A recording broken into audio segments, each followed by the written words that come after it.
Hello friends, good morning. As you like it, written by William Shakespeare. जानेंगे इसके कुछ characters जो most important है आपके Oliver, Orlando and number third है आपका रिजेलिंड। ठीक है। Place orchard and touchstone. Summary and जानेंगे इसके शॉर्ट स्टोरी के बारे में। वीडियो को स्टार्ट किए हैं, लास्ट तक देखिएगा, बहुत आपको ये इंपॉर्टेंट है आपके आपके लिए। चैप्टर का नाम क्या है आपका? Topic as you like it, लिखा गया है विलियम शेक्सपियर के द्वारा। ये क्या सारांश कहता है? देखिए आपका बता रहे हैं शॉर्ट स्टोरी कहानी। इस कहानी के देखिए मुख्य पहलू, देखिए दो लोग हैं। देखिए क्या क्या मुख्य पहलू हैं। ऑलिवर, एक मुख्य पहलू जो है आपका है ऑलिवर है। ऑरलैंडो तथा क्या है, रिसेलिंड। इसको बाहर रिसेलिंड पढ़े, वहाँ पे पढ़ सकते हैं इसको रिसेलिंड। रिसेलिंड था उसके पिता के रिश्ते को दर्शाता है। मतलब यहाँ पे कहानी में बताया गया है ऑलिवर के बारे में, ऑरलैंडो और रिसेलिंड जो है उसके पिता के बारे में बताता है। जहाँ ऑर्चेंड नामक एक ऑर्चेंड जो है बताएं प्लेस का नाम है।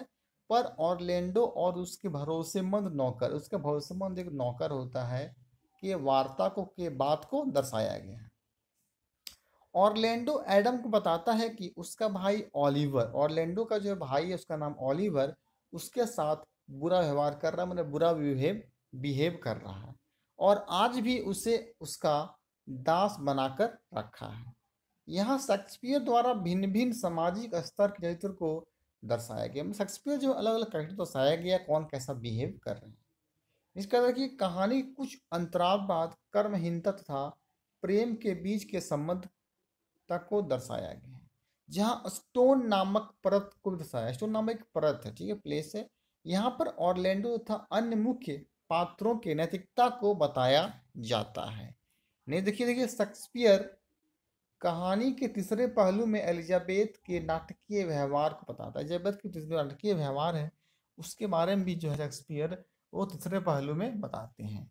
जहाँ दो लड़कियां बाहरी दुनिया में अकेले रहना पसंद करती है।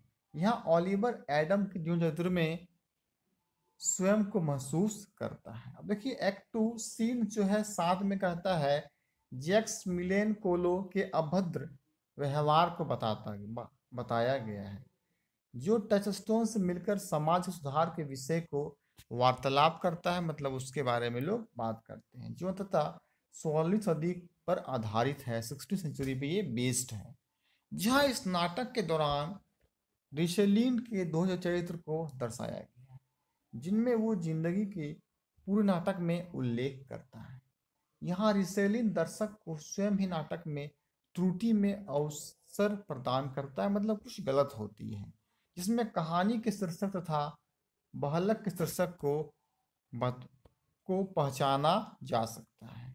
नहीं देखेंगे यहाँ शेक्सपियर द्वारा इस नाटक को बहुत जल्दी समाप्त करने की चेष्टा बताई। मतलब शेक्सपियर जो है ना, इस नाटक को एक एज यू लाइक इट क्या है, एक नाटक है, में से एक ड्रामा है जो कि बहुत जल्दी जो है खत्म करते हैं, लोगों ने बताया है। परंतु बेमत तत्वों को उचित स्थान पर दर्शाया गया। मतलब कुछ तत्व ऐसे हैं जो कि दर्शाया नहीं गया था, वो बताया गया। अंततः हम इस निष्कर्ष पर पहुंच सकते हैं कि शेक्सपियर ने रोचक तत्वों को उजागर किया है, मतलब जो इंटरेस्टिंग फैक्ट होता है उसको बाहर निकाला गया है। इस प्रकार शेक्सपियर का नाटक जीवन का आईना बन गया, एक लाइफ बन गया है। आइए उसी को देखिए हम इंग्लिश में कर लेते हैं, उसके समरी को देखेंगे। देखिए आपका है write a short summary of the play as you like it. देखिए the opening scene strikes the keynote of the play. ये शुरुआत जो है बताता है ड्रामा के बारे में। It also gives us information regarding the relationship between Oliver and Orlando। और दो लोगों के बारे में संबंध को दिखाती है, एक ऑलिवर दूसरा ऑरलैंडो। एज वेल एज साथ ही साथ रिजेलिन एंड हर फादर, और उसके रिजेलिन और उसके पिताजी हैं।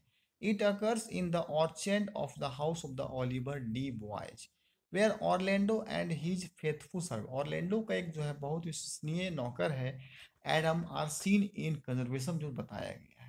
Orlando Du Bois tells Adam that his brother Oliver has ill-treated him. Roland Du Bois, Orlando's father, Orlando के जो पिताजी हैं, has told his eldest son Oliver to give his young brother a good schooling। और उसके जो है छोटा सा भाई जो है अच्छी स्कूलिंग वो करता है। Yet Oliver had kept Orlando at home like a peasant। और जो है जैसे दिन मतलब होता है काम करने, किसान के रूप में वो काम करता है अपने घर में। Oliver enters just then and Orlando tells him that his father's spirit, father ji के, उनके पिता की आत्मा को देखता है, which is retain him is turning rebellious against servitude।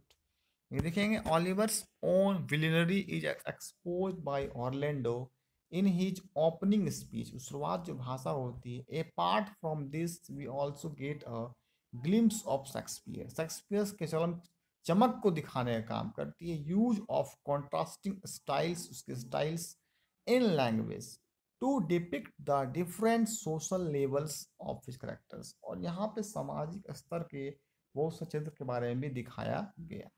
Much later, we notice a contrast between idealized and pastoral। इसमें दो चीजों के बारे में कॉन्ट्रास्ट हुआ है, विवाद हुआ है, एक आइडलिस्ट और पेस्टोरल के बीच में, लव एज वेल, जो कि प्यार के बारे में बात होती है।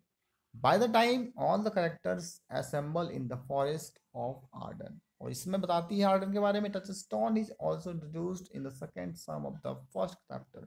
टचस्टोन भी जो इसमें है, एक अलग एक इंट्रोड्यूस करवाया गया है सेकेंड सीन में।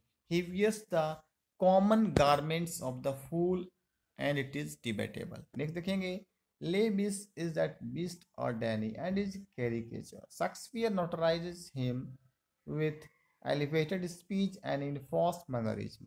These minor, जितने माइनर कैरेक्टर्स हैं, lessen the agony that befalls of Orlando, Orlando में बताया गया है, and other major characters of this play, और ये बहुत सारे इसमें हैं मेजर कैरेक्टर्स इस ड्रामा के रूप में दिखाया गया है, किसमें, एज यू लाइक इट।